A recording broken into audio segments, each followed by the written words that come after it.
Vamos começar, gente. Em nome do Pai, do Filho e do Espírito Santo. Amém. Pedindo ao Senhor que possa vir enviar o seu Santo Espírito nessa manhã de sábado, quente em alguns lugares, frio em outros, mas estamos todos unidos no mesmo Espírito. Olhando a pregação de São Paulo no Areópago, os olhares desconfiados daqueles que ouviam um judeu falando em grego sobre coisas do alto, sobre coisas da fé, que a gente possa não desconfiar da mensagem do Senhor, mas abrir o coração para que ela possa vir transformar cada dia, paulatinamente, a nossa vida, os nossos pensamentos, os nossos procederes, que eles possam ser sempre de acordo com a palavra do Senhor e com a prudência que vem do Espírito. Ave Maria, cheia de graça, o Senhor é convosco, bendita sois vós entre as mulheres, e bendito é o fruto do vosso ventre, Jesus. Santa Maria, Mãe de Deus, rogai por nós, pecadores, agora e na hora de Agora e na hora de nossa morte. Amém. Em nome do Pai, do Filho e do Espírito Santo. Amém. Amém. Essa pintura é muito bonita, né? São Paulo no Areópago, né? E aí você vê os filósofos com olhares desconfiados, comentando entre eles, porque Paulo vai trazer uma novidade que para eles era inconcebível, tá? A mensagem, e aí eu vou introduzir o que eu quero falar hoje, ainda falando um pouquinho de São Paulo. Qual que é a novidade do cristianismo? Né? Basicamente, duas novidades. Né? Deixa eu fechar aqui o microfone do Alberto rapidinho. Isso. Qual que é a grande novidade do cristianismo? A primeira, a ressurreição da carne. Nenhuma outra religião tem essa premissa. O que é uma premissa? É um princípio primeiro de fundamentação da religião, que começa com o próprio Cristo. Se Cristo não ressuscitou, vã é a nossa fé. Tudo que Paulo combateu em Estevão e levou Estevão à morte, ele passa a acreditar, e aí por isso que é o espinho na carne dele, na minha opinião, porque toda vez que ele falava de Jesus, ele lembrava do amigo que ele levou à morte. Então ele faz toda uma teologia baseada nos escritos de Jesus, né? Claro, a gente vai ter historiador que não é cristão que vai falar de paulismo, tá? Não fiquem preocupados com isso, né? É uma heresia. O próprio Paulo vai falar isso. Olha, eu não sou de Paulo nem de Apolo, eu sou de Cristo, tá? Agora, historiadores que estão fora da religião ou fora do processo religioso veem isso de uma maneira muito precisa, muito clara. Eu desconsidero. Mas Paulo e os apóstolos verdadeiramente fundaram o que a gente entende hoje por cristianismo. Jesus fundou a igreja, sem dúvida nenhuma. Desculpa. Mas a igreja é apostólica justamente por isso. Porque o alicerce é Cristo, a pedra angular é Cristo, as bases da fé foram todas colocadas pelo próprio Jesus. Agora, colocar isso em todos os aspectos da vida humana, quem colocou foram os apóstolos. E colocam até o dia de hoje. Agora, São Paulo, tal como Jesus, vai pregar a ressurreição da carne. Porque Jesus pregou a ressurreição da carne. E ele falou várias vezes. A cruz, eu escrevo um texto sobre isso, a cruz não é um acidente de percurso na vida de Jesus, gente. A cruz não é. Se você vê quantas vezes que Jesus fala que ele vai ser crucificado nos evangelhos sinóticos e no evangelho de João, passam de 4 vezes. Então, por exemplo, vamos colocar, olha, eu vou em São Paulo, hein? Aí depois eu falo de novo. Ó, eu vou em São Paulo, hein? E aí eu vou falando, vou falando, vou falando. E eu vou em São Paulo. Quando eu chego em São Paulo, vocês vão falar, pô, bem que você falou, né? A cruz, ela tem hora e data marcada na eternidade. Porque Deus bem sabia que Jesus seria crucificado. E era através da cruz que ele resgataria as nossas maldições. Então, a primeira grande novidade do cristianismo é a ressurreição da carne. Isso para o grego era um absurdo, tá? Isso para o grego era uma heresia. O grego não acreditava na ressurreição da carne. O grego acreditava num sistema de reencarnação. Por isso que Allan Kardec, todo mundo aqui conhece um pouco do espiritismo, porque ou tem parente, ou já teve contato, né, com o espiritismo, é uma religião que é muito proeminente no Brasil. A gente, no nosso convívio familiar, sem dúvida nenhuma, terá um espírita, e entre os nossos amigos também, sem dúvida nenhuma, terá um espírita. Por isso que Allan Kardec, de certa maneira, vai colocar que o espiritismo é um espiritismo científico. Já ouviu falar nisso? Porque ele vai se basear em Platão. Platão vai dizer o seguinte: existe um mundo ideal, que é o mundo das ideias, e existe um mundo terreno, como se fosse uma Matrix, tá? Esse mundo que nós vivemos é uma cópia do mundo ideal. Quando eu morro, eu vou para o perispírito, que é o meio do caminho. Quando eu estou purificado, que seria um umbral, seria como se fosse o nosso purgatório. Eles copiaram isso da Igreja Católica, tá? O que vai acontecer? Eu vou para esse mundo ideal, tá? Para esse mundo das ideias, vejo de novo como é o mundo e retorno para a Terra, encarnado. Isso não é espiritismo, isso é Platão. O espiritismo pegou isso e fez toda a sua teogonia, assim podemos dizer, a sua história da criação do universo, tá? O que vai acontecer? Quando Paulo chega no Areópago, que era a praça pública, e que só cidadãos poderiam falar, tá? O que era um cidadão grego? Era alguém que tivesse instrução grega, era alguém que era um bem-nascido, um georgoi, tá? Que era um bem-nascido do mundo grego,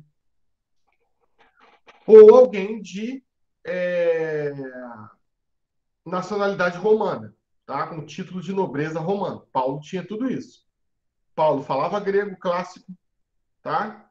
Paulo era cidadão romano. Mas, sem dúvida nenhuma, quando os atenienses, né? Quando os rabis, que eram os rabis da Grécia, eram os filósofos. Quando os filósofos olharam aquele judeu, desconfiaram. Mas quando esse homem abriu a boca, todo mundo parou para ouvir. Esse discurso é sensacional.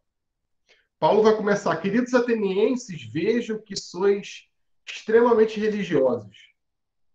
Estrabão, que é um filósofo, historiador, vai falar que tinha mais estátua em Grécia, em Atenas, do que pessoas.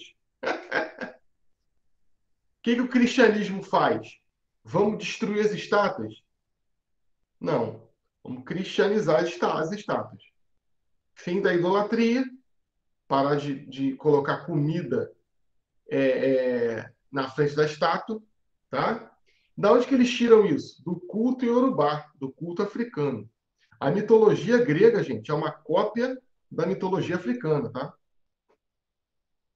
Tem muito preconceito com a mitologia africana, né? Mas tem muito pouco preconceito com a mitologia grega, né? É um pouco de ignorância. A segunda grande novidade do cristianismo é a alma humana,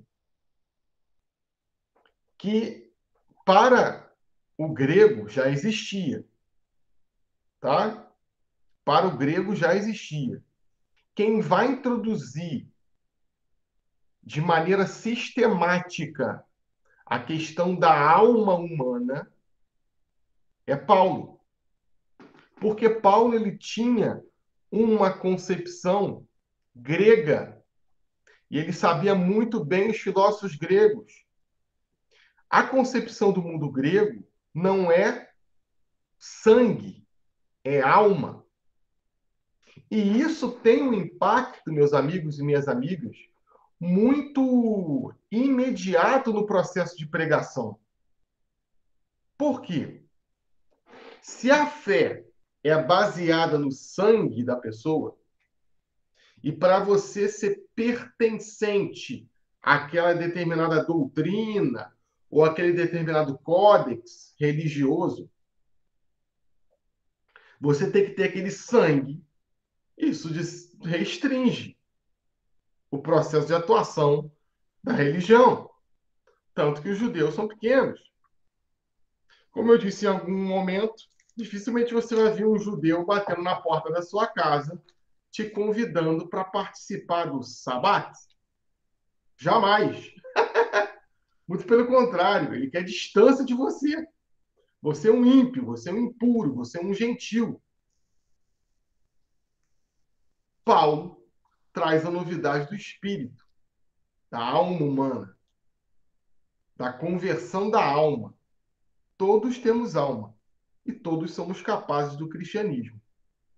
Isso universaliza o cristianismo.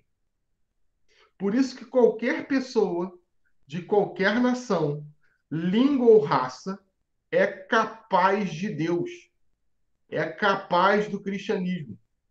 É assim que o catecismo da Igreja Católica começa. Tá?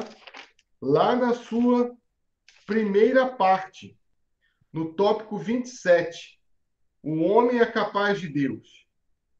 O desejo de Deus está escrito no coração do homem, já que o homem é criado por Deus e para Deus. E Deus não cessa de atrair o homem para si. E somente em Deus o homem há de encontrar a verdade e a felicidade que não cessa de procurar. Quem falou isso, gente? Santo Agostinho de Hipona. Tá? No livro Confissões. O homem é capaz de Deus. Homo capax Dei. Se eu sou um judeu e eu tenho sangue judeu, eu tenho que ser judeu, entende? Na mentalidade judeu. Tá? O judeu não acredita em alma espiritual como eles acreditam em alma, tá?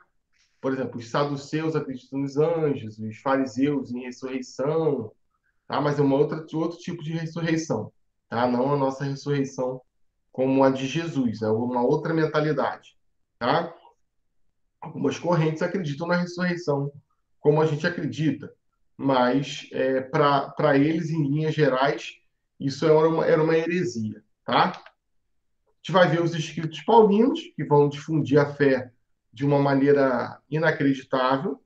Paulo é o primeiro cristão a entrar na Europa com a mensagem. Bruno, se não fosse Paulo, o cristianismo estaria aqui? Não estaria.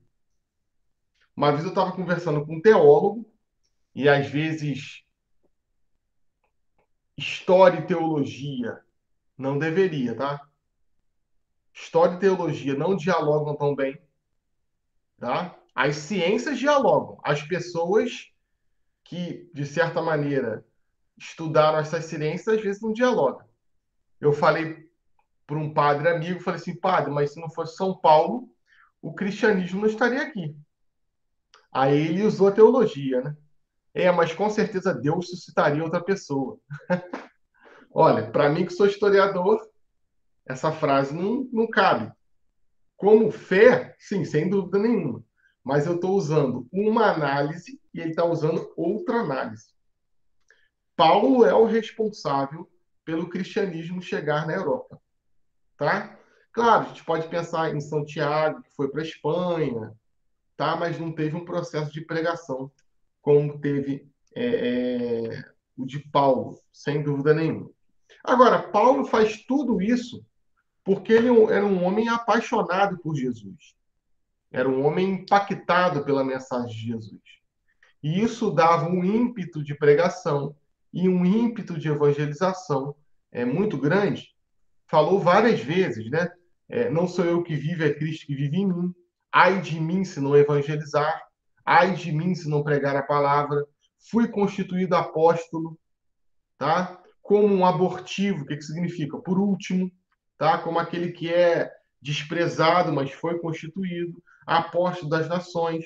E aí ele vai construindo um epistolário. O que é um epistolário? Imagina que a gente tem um encontro presencial daqui a um tempo, se Deus quiser, e eu me comunico por cartas com vocês. Eu lembro que na década de 90, eu fiz um retiro em Juiz de Fora, eu já estava no seminário, e fiz muitas amizades nesse retiro. Foi um retiro de jovens, adolescentes e jovens. E eu era um adolescente, né? Assim, entrando para a vida adulta, mas adolescente ainda. 18 anos, para mim, é adolescente ainda. E aí, a gente brincava. Quando eu mandava uma carta, eu botava a saudação de São Paulo, né? Saudar, filhinhos, queridos irmãos. E eles me respondiam assim, filhinhos, queridos irmãos, como a gente fosse trocando cartas de São Paulo. Interessante que eu fui em Juiz de Fora alguns anos atrás, antes da pandemia, e a gente se reencontrou, né? Eles participam da igreja agora, não mais no grupo jovem, mas em Ponte Casais. Temos um padre que estava nesse grupo, temos uma freira que estava nesse grupo.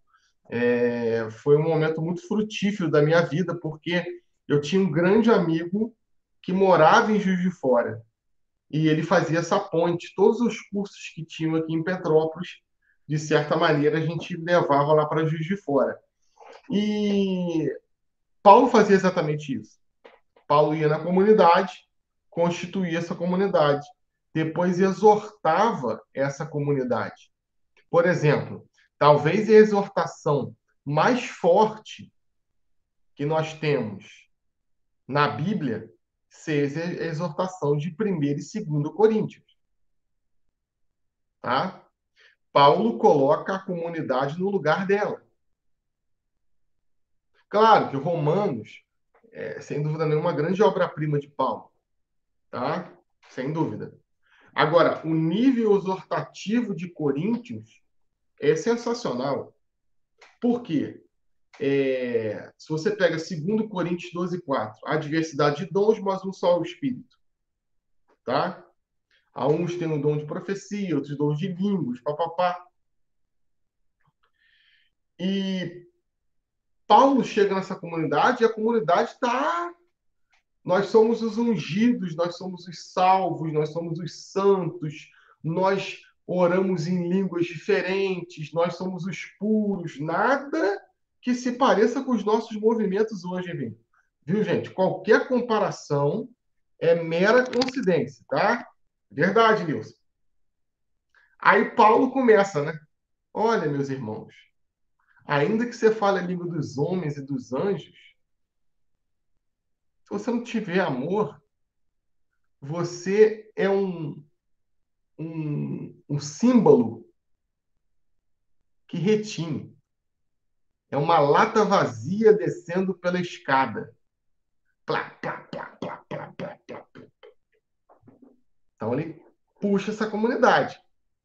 Tá? Olha, não adianta nada vocês falarem línguas, curarem, profetizarem, se faltar em vocês o principal. Né? Isso é sensacional. Tá? E aí a gente vai ter, nesse princípio de evangelização, criado pelas cartas paulinas, criado pelas cartas católicas, criado pelo próprio evangelho, tá? A didaquê. que é o primeiro catecismo cristão. Pense, crianças, que a gente ainda não tem a Bíblia escrita. Bom dia, Ilse. Nós não temos a Bíblia escrita aqui, tá? A gente está no século I, os primeiros 100 anos do cristianismo, ok? Nós ainda temos apóstolos aqui vivos. João, por exemplo, vai morrer no finalzinho do primeiro século. Então a gente não tem Bíblia. Isso aqui, ó, a gente só vai ter consolidada no finalzinho do século IV, tá? Não existia isso. Como é que era a pregação? De forma oral, tá? Um contou para um, que contou para o outro, que contou para o outro, que falou. E é por isso que a gente tem a Bíblia. Por quê? Olha que coisa interessante, gente, historicamente, tá? Hoje a aula é um pouco mais de história, tá? Historicamente, o judeu, a Palestina, o Oriente Próximo e o Oriente Médio também, eles têm uma tradição oral que a gente nunca vai ter. Qual é a base da tradição oral? Falar exatamente o que a pessoa disse. Isso é tradição oral. Então, vamos colocar que a Marivone fala assim para mim. Bruno, dá um recado para o Nilson, por favor. Sim, Marivone, deixa comigo. Então, fala com ele que eu encomendei as jabuticabas. As jabuticabas estão na minha casa, estão lavadas e estão no congelador. Na próxima semana, encontrarei o Nilson e darei as jabuticabas. Como é que o brasileiro dá esse recado? Nilson, Marivone disse que as jabuticabas estão garantidas. Não teríamos Bíblia. Tá? Entende que é a mesma mensagem. Só que não é a mensagem exatamente como a Marivone disse. O judeu é assim. O palestino é assim.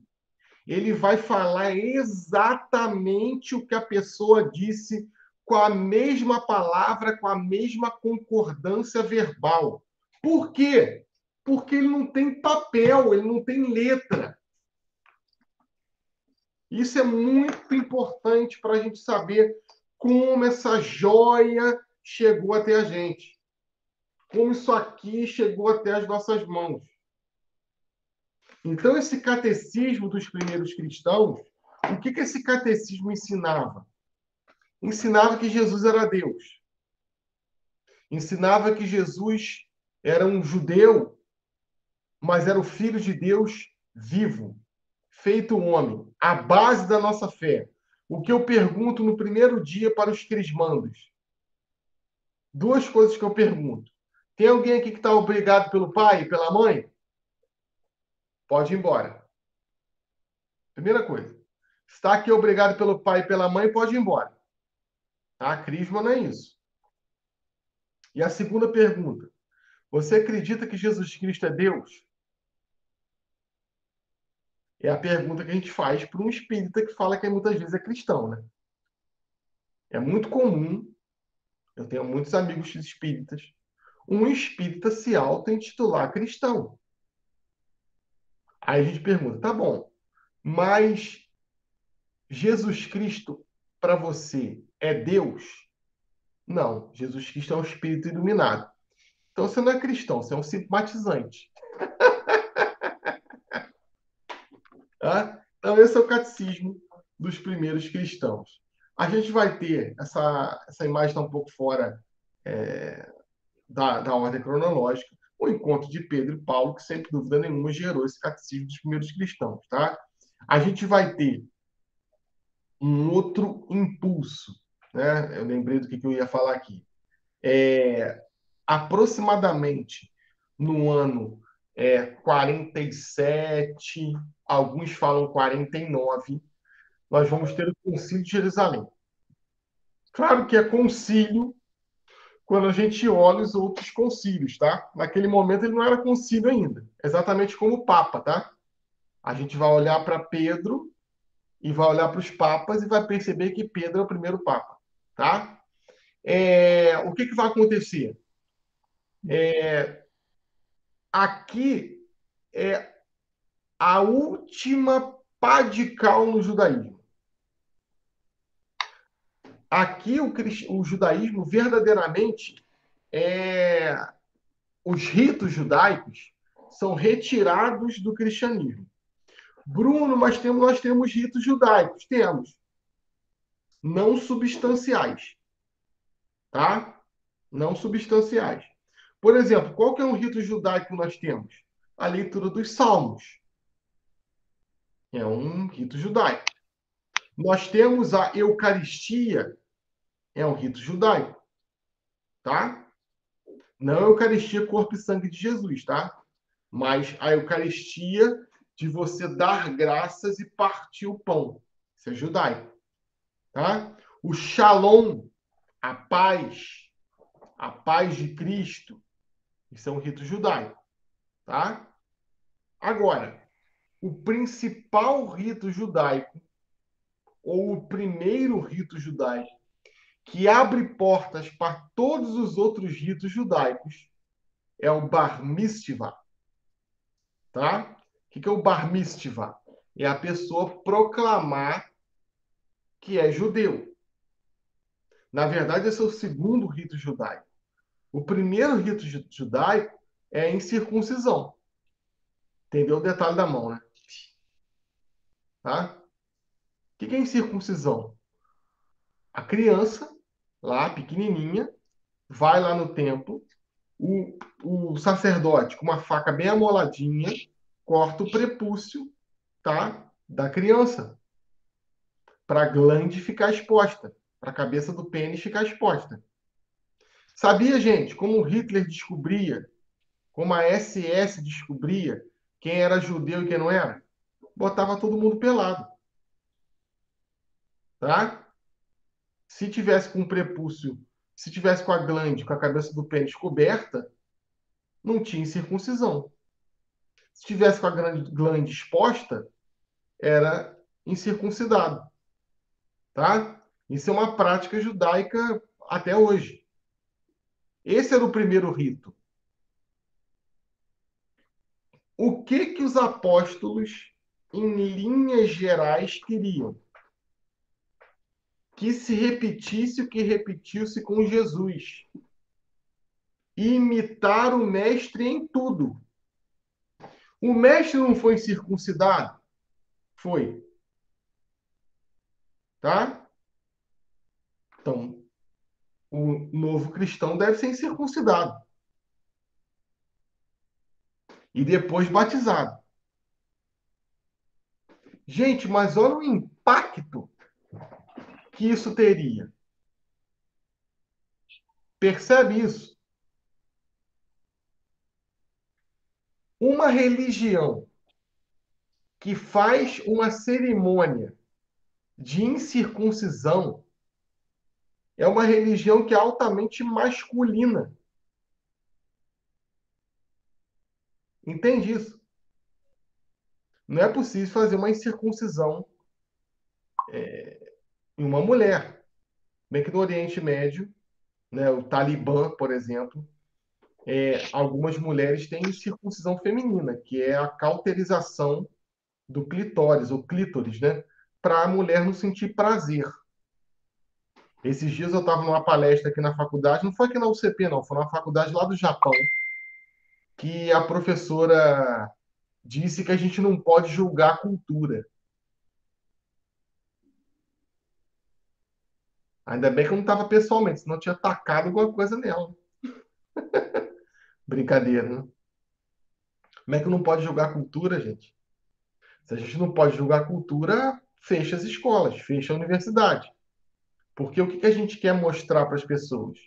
Que a nossa cultura é uma cultura que não faz isso. Que a nossa cultura é superior a uma cultura do Talibã, pô. Que as mulheres, no lugar que a gente mora, são salvaguardadas em toda a sua dignidade. O que vai acontecer aqui? Vai ter um conflito. Pedro e Paulo, de um lado.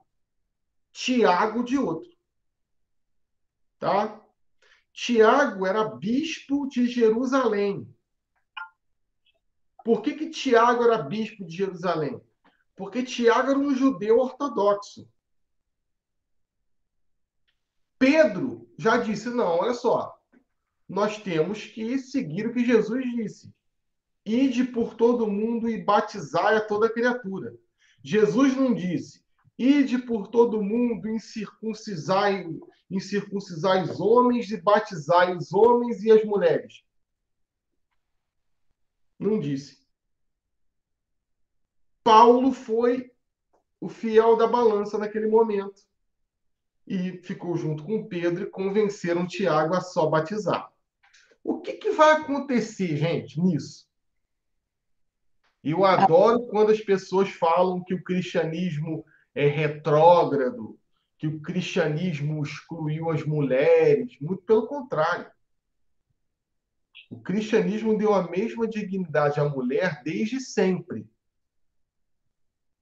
Se na ponta da lança isso não aconteceu, aí é outra questão. Agora, você lê os textos, não é isso que fala. O que vai acontecer? Eu batizando, eu dou a mesma dignidade para todos os crentes. Eu unifico todos os crentes. E aí eu não tenho batismo de índio, eu não tenho batismo de negro, eu não tenho batismo de pobre, de rico, de homem, de mulher. Eu tenho batismo. Pergunta se o padre contabiliza. Ah, hoje eu batizei 35 crianças, 10 homens e 25 mulheres. São 35 batismos. Claro que lá no programa da TELS, né, que é um programa de gerenciamento paroquial, tem que ter tudo lá. Tudo. Tem, inclusive, porque o Estado brasileiro, às vezes, solicita a igreja para algumas coisas. Tá? Porque sabe que a igreja, durante muitos séculos, foi a certidão de nascimento, de casamento, de óbito, era o cartório. Tá? A organização cartorial brasileira copiou tudo da igreja. Tá? CPF, identidades, foi criado essa... Não, claro que não existia isso, mas essa organização de registro civil nasceu na igreja. Então, a gente vai ter essa grande novidade do batismo também, como iniciação à vida cristã, como uma nova criatura. E é interessante quando você vê o batismo, como o batismo é administrado hoje. Você lembra das passagens que Jesus falou, disse, pregou e viveu. O seu próprio batismo, o batismo de Nicodemos, tá? Necessário vos é nascer de novo da água e do Espírito. Nicodemos, por acaso hei de voltar ao ventre de minha mãe? Pô, Nicodemos, você é um príncipe Israel e desconhece essas coisas? O que é carne, o que é espírito. Está vendo que o próprio Jesus já vai incutir nas veias da comunidade cristã a mentalidade do espírito. Tá? Só que o que vai acontecer ao longo desse caminho? Tá? Olha como é que tem um tempinho esse slide, é 2014. Eu tinha muito mais cabelo do que eu tenho agora. Né? Aí, lá na tua terra, Diácono, o que vai acontecer nesse princípio? O cristianismo vai avançar, tá? E ele vai começar a entrar no Império Romano. Ele vai começar a abalar as estruturas romanas. Em que sentido? Como que a gente tem choque de ideias e esse choque de ideias começam a causar problemas? Quando uma pessoa fala A, você fala B. Quando uma pessoa quer uma coisa, você quer outra. Se é só em um ponto, Ok. Mas se estão em todos os pontos, opa, vai dar problema.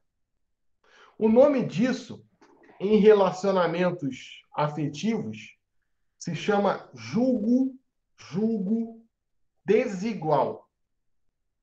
Por que nós somos, quem é casado, cônjuges? Estamos sobre o mesmo teto, estamos sobre o mesmo jugo.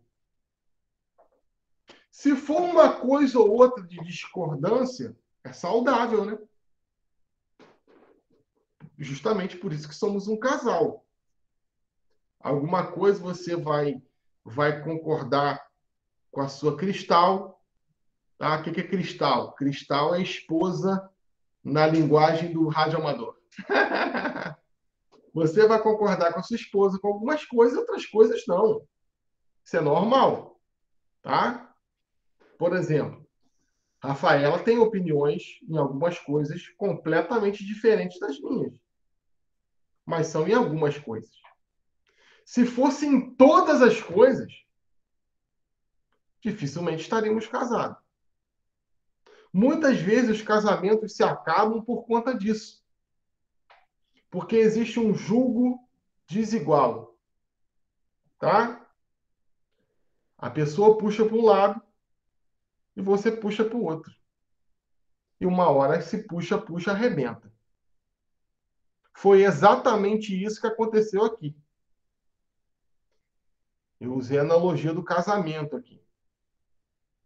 Num determinado momento, essa junção de cristãos que moram em Roma e Roma coexistiram.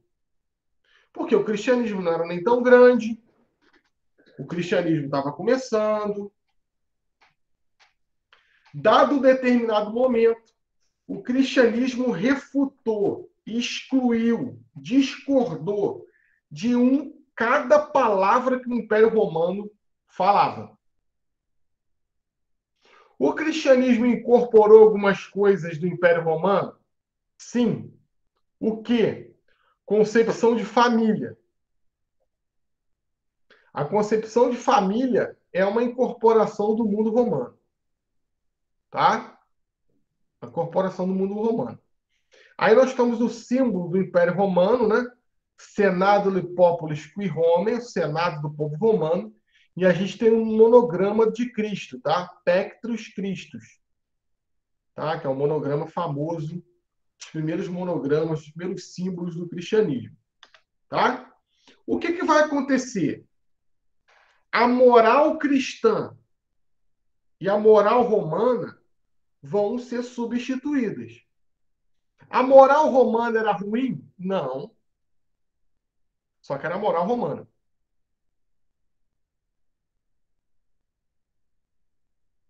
A moral do Talibã é ruim? É péssima. Porque a moral do Talibã não está centrada na dignidade da pessoa humana. A moral romana não era péssima, era ruim. Porque ela estava centrada na família, na pátria. Opa, até agora é muito bom. E no culto ao imperador. Isso chegou uma hora que ficou insustentável. E a moral romana, ao longo dos anos, foi declinando. Se você pega a moral romana de Cícero, tá? De Quintiliano, de Tito Lívio, de Flávio, de Marco Aurélio, que é um rei filósofo, né? Um estoico famoso, né? Tem um livro muito interessante, As Meditações de Marco Aurélio. Era uma moral. Agora, pega o Império Romano de Calígula, de Nero, é outra coisa. É outra realidade. A moral cristã está centrada numa palavrinha pequenininha. e que faz toda a diferença. Amor. O amor é o princípio, meio e fim do cristianismo. Se a gente puder resumir toda a doutrina cristã, todo o catecismo cristão, todo o códex do cristianismo, essa palavrinha vai ser a premissa. Essa palavra vai ser a pedra angular. Amor. Amai-vos uns aos outros como eu vos amei. Esse é o princípio de moral cristã. O que é moral, gente? É um código de conduta e postura que nós aprendemos na nossa casa. O cristão aprende em sua casa que o amor é o princípio de todas as coisas.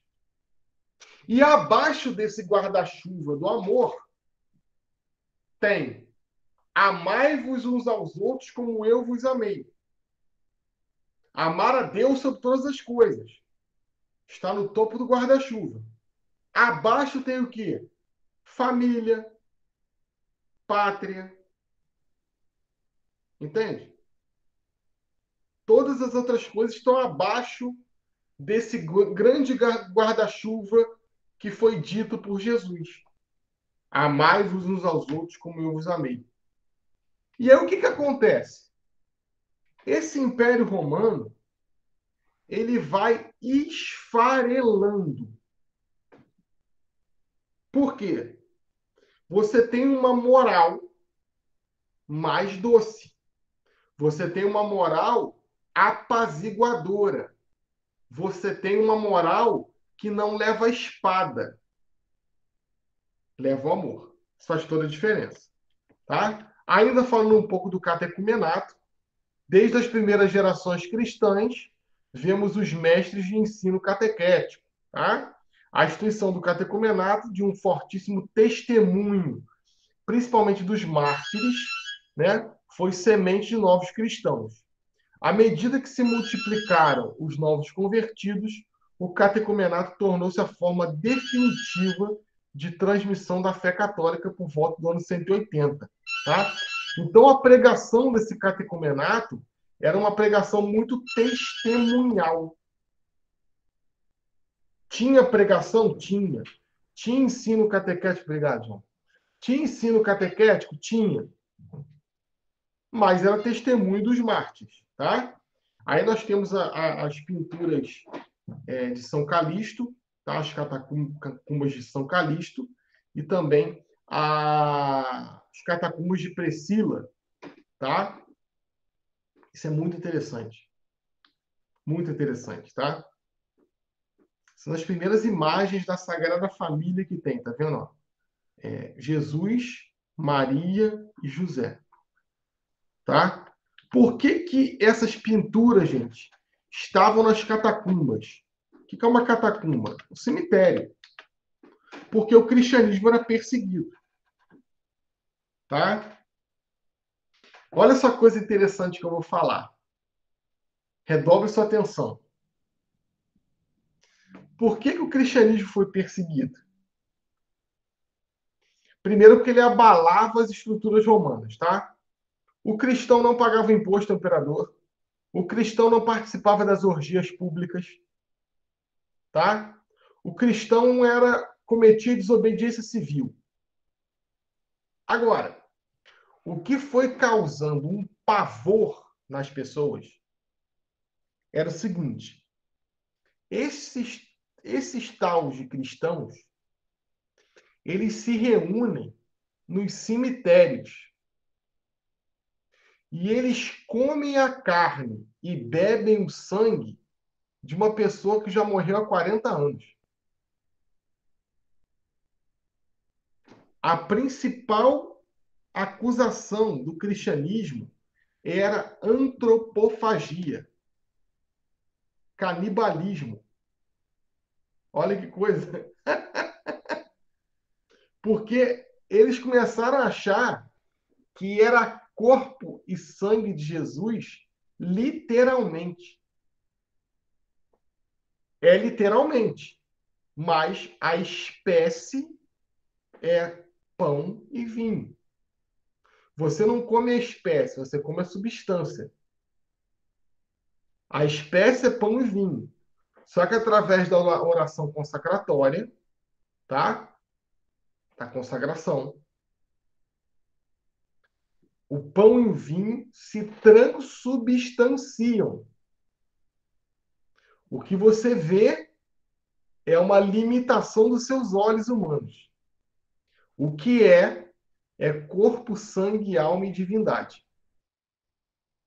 Só que os romanos não entendiam dessa forma. Os romanos achavam que o cristão ia para o cemitério de madrugada e comia a carne e bebia o sangue de uma pessoa que já estava morta há 40 anos. Isso foi causando um pavor, um medo.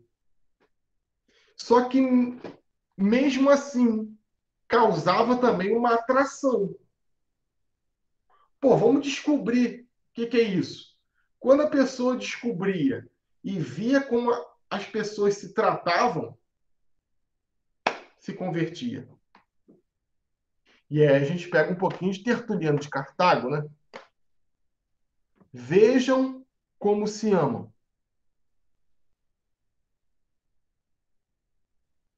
Certa vez, e um adolescente, assim, da idade do João, que entrou aqui para pegar o telefone, eu estava andando no Alto da Serra e eu não era cristão.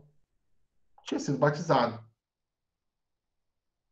E eu vi um grupo de amigos do grupo de jovens do Alto da Serra, rindo, brincando, um andando abraçado com o outro. E eu olhei para aquilo e falei assim, cara, eu não tenho nenhum amigo assim. Atrai. A maneira com que o cristão trata o outro atrai. Isso é bom para a gente refletir também como é que a gente está tratando as pessoas, né? Como é que a gente trata o outro. A maneira de tratar o outro, gente, é o principal cartão de visita do cristão. Não é se sabe doutrina, não é se sabe história da igreja, não é se sabe contemplar todos os mistérios do terço. Isso é uma bobagem. Que isso tu aprende. Se tu pega um livrinho e lê. Agora, a maneira com que trata o outro é o fundamental. Vamos lá lembrar de São Paulo, né? Ainda que eu fale a língua dos homens e dos anjos, ali, ainda que eu seja o coordenador do Espírito Santo, né? Como algumas pessoas acham que são. Ainda que eu seja o coordenador de não sei o que lá, o chefe de não sei o que lá, o responsável por aquilo, o coordenador dos ministros da Eucaristia, a coordenadora da catequese. Se não tiver amor, meu filho, não é nada. Tem a lata vazia descendo pela escada. Só faz barulho. Olha, essa é a cerne do cristianismo, crianças. E aí a gente tem os imperadores que perseguiram o cristianismo. Tá? Tem um pouco de lenda, principalmente em relação a Nero, tá? A perseguição de Nero. Mas Nero perseguiu o cristianismo. Não como a gente imagina que foi, tá? Porque estudos arqueológicos, historiadores falam que a perseguição foi terrível, mas não foi do jeito que foi, que a gente imagina que foi, tá? Só que, por exemplo, essa frase é atribuída a ele. Pluva desit causa Christiane sunt. Se falta chuva, a culpa é dos cristãos, tá? Então, é de Nero a Diocleciano. Sem dúvida nenhuma, o pior foi o Diocleciano, tá? Mas todo mundo aqui matou bispo, tá? A diferença de Nero de Diocleciano é que Nero e Diocleciano, a diferença de Nero e Diocleciano para os demais é que Nero e Diocleciano matavam todo mundo, tá? Todo mundo. Por exemplo, você pegar Marco Aurélio, que eu falei que é o rei filósofo, que é estoico, Marco Aurélio só matava os bispos. Ele falou, ó, se eu arrancar a cabeça da cobra, morre. Por exemplo, São Cirilo de Jerusalém foi martirizado aqui. Tá? Ó. Só que assim, quanto mais matava, mais aparecia. Isso era impressionante. Tá? Esse é um historiador chamado Tácio, que vai meio que contrapor o que eu acabei de dizer. O que eu disse? Ah, tem um pouco de lenda sobre Nero. Alguns historiadores falam que sim, outros falam que não. Quem está certo? Aí tem que estudar, pesquisar e ficar no meio termo ali. Tá? Olha só que interessante. Isso é um relato de Tácio sobre os cristãos e o incêndio de Roma. O que Nero fez? Nero colocou fogo em Roma porque ele queria construir um palácio. Só que no terreno que ele queria construir um palácio tinha uma favela. Tacou fogo na favela, filho. Tá? Ó, simples assim, Patrícia. O que ele fez? Não fui eu, não. Foi os cristãos. Olha só. Olha que relato incrível. Mas nenhum expediente humano, nem as dádivas do soberano, nem as oferendas aos deuses, fizeram desaparecer a ideia de que o incêndio tinha sido ordenado. Então, Nero, para afastar de si qualquer suspeita, denunciou como réus, infligindo-lhes suplícios pavorosos, os chamados cristãos. Olha essa vírgula aqui, ó. Que o povo já odiava pelos seus delitos. Tu imagina isso? O povo já odiava os cristãos por seus delitos. Por quê? Porque o cristão não participava das orgias públicas. O cristão não prestava culto ao imperador. E esses cristãos ficam comendo carne de gente morta no cemitério, de madrugada. Mata esse povo. Olha isso. Tal denominação deriva de Cristo, que tinha sido condenado à morte no tempo do imperador Tibério pelo procurador Pôncio Pilatos. Já pararam para pensar por que tem no credo e padeceu sob Pôncio Pilatos? Por que tem isso? Porque é a marcação historiográfica, histórica, que Jesus morreu no tempo do procurador Pôncio Pilatos. Olha isso. Esta detestável superstição, reprimida na altura, começava subitamente a retomar forças, e não apenas na Judéia, onde nascera tal calamidade, mas também em Roma, onde conflui e prospera tudo o que há de mais atroz e vergonhoso no mundo. Somos nós. Por que ele fala que é uma superstição? Por que ele fala que é vergonhoso e atroz? Porque ele também acredita que a gente comia carne de gente morta. Olha que coisa interessante. Olha o incêndio em Roma.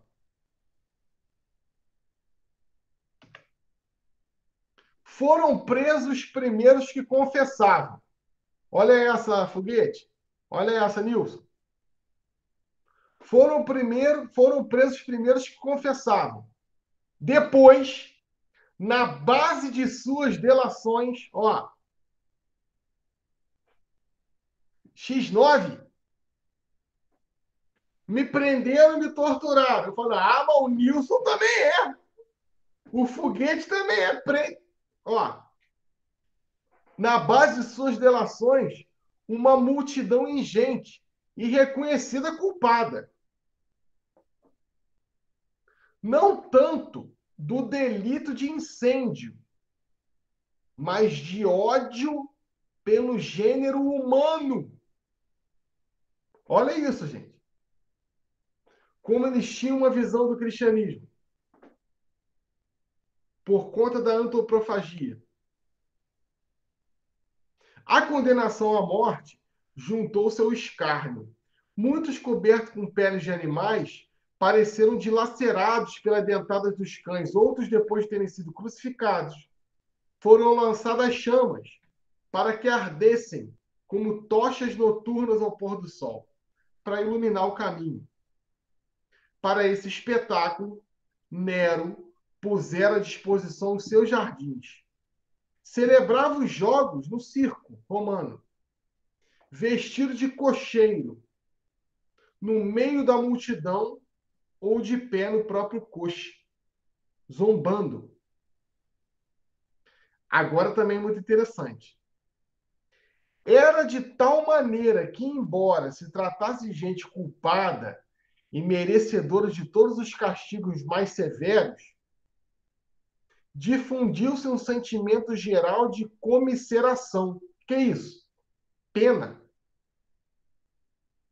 Como se não fossem imolados, mortos, condenados, para o interesse público, para o interesse de Roma, mas devido à crueldade de apenas um, Nero. Tá? O que vai acontecer?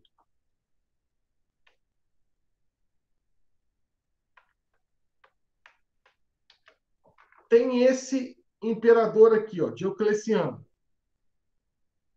lá em 311. Em 312, Roma estava dividida em dois grandes blocos. O bloco oriental e o bloco ocidental. Ainda não é a Constantinopla, como a gente vai conhecer mais um pouco na frente. Tá? O bloco oriental é governado por Maxêncio. Tá? E o bloco ocidental era governado por Constantino. Eles eram irmãos. Tem uma batalha e Constantino está perdendo. A mãe de Constantino, Helena, fala para ele: meu filho, clama ao Deus cristão, que é único, e ele virá em teu auxílio. Isso é um pouco de lenda também, tá? O que vai acontecer? Segundo o relato, ele vai ver um monograma de Cristo. Esse aqui, ó. E ele vai pintar no capacete dos soldados romanos. E ele vai ver também in hoc signos vinces. Com esse sinal vencerás. Ele vence o irmão, tá? E unifica o império. E ele liberta o cristianismo. O que é libertar o cristianismo? Permitir culto. Ele não oficializa o cristianismo. O cristianismo só vai ser oficializado em 380 com Teodósio. Tá? A gente vai ter muito teólogo, muito padre, muito pastor falando que Constantino Magno se converteu. Não sabemos. Nós sabemos o que ele fez. Tá? Ele já estava no império que já era muito cristão. Ele já estava no império que tinha vários governantes cristãos. Então ele abraça o cristianismo. Se converter é uma outra coisa. Bruno, mas ele não convoca o concílio de Nicéia? Convoca. Ele não pede para compilar a Bíblia? Pede também. O que é interessante é que na Reforma Protestante, Lutero vai dizer que o pai da Igreja Católica é Constantino Magno. Olha, heresia isso. Constantino tem um papel importante, porque ele vai pegar todo o aparato romano e vai colocar dentro da fé cristã. Por exemplo, todos os nossos nomes, paróquia, cura, mitra, vem de Roma. Toda a nossa organização episcopal é uma organização, decanato, vicariato, isso é uma organização romana. A igreja ganhou muito com Roma, mas perdeu em qualidade em alguns momentos. Vamos ler isso aqui. Constantino e Lícino, imperadores, um do Oriente, outro do Ocidente, encontrando-se em Milão para conferenciar a respeito do bem e da segurança do império, decidimos que, entre tantas coisas benéficas à comunidade, o culto divino deve ser a nossa primeira e principal preocupação. Parecendo justos que todos os cristãos, inclusive, gozem da liberdade de seguir o culto e a religião de sua preferência. Assim Deus, que mora no céu, ser-nos-á propício a nós e a todos os nossos súditos. Decretamos, portanto, que não obstante a existência de anteriores instruções, o que isso quer dizer? Olha, no passado eram perseguidos, relativos aos cristãos, os que optarem pela religião de Cristo sejam autorizados a abraçá-la, sem estorvo ou empecilho, e que ninguém, absolutamente, o impeça ou moleste. Isso aqui em 313. Olha 320.